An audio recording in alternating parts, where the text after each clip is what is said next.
Pak më herët e përmende se duke folur për kapacitetet ushtarake të Iranit, sidomos të raketave balistike, për të dronëve, kur thatë me të drejtë se Izraeli dhe Shëba kishin të drejtë në vitin 2018.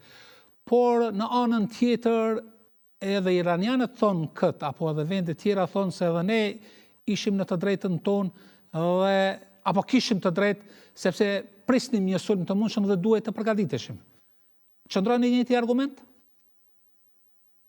Shiko, kjo është çështje interpretimi. Ne deri tani po përmendim faktin që askush nuk e priste këtë lloj force dhe këtë lloj zhvillimi nga ana iraniane. Nuk e prisnin as aleatët e Iranit vet, Rusia dhe Kina. Dhe unë mendoj që lufta në Ukrainë ka ndihmuar Iranin shumë për të zhvilluar këto teknologji ushtarake dhe kjo shpjegon edhe pse Irani ka pas gjithë atë krizë ekonomike se ka harxuar shumë para për mbrojtjen dhe për sigurinë. Dhe pyetja retorike është, a po mirë, si kundër ka zhvilluar programin raketor, kush na garanton që nuk ka zhvilluar dhe programin bërthamor?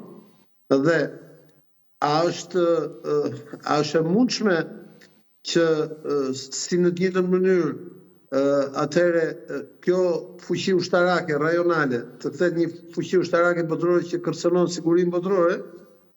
Këtu çështja është kush është më e rëndësishme, veza apo pula, bën pula vezën apo veza pulën, pastaj se varet se si e shikojmë.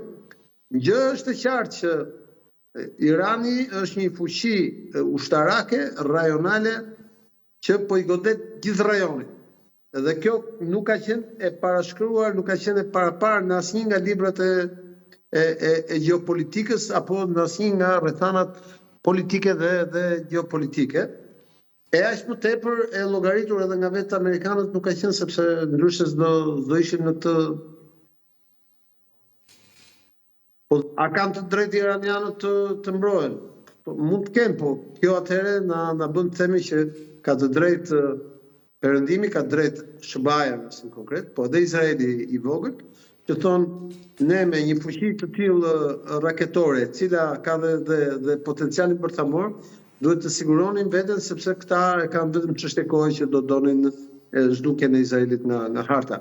Pra çështje interpretimi, por është fakt që Irani është një lloj superfuqie ushtarake në atë rajon dhe këtë ka dëshmuar në këtë muaj luftë.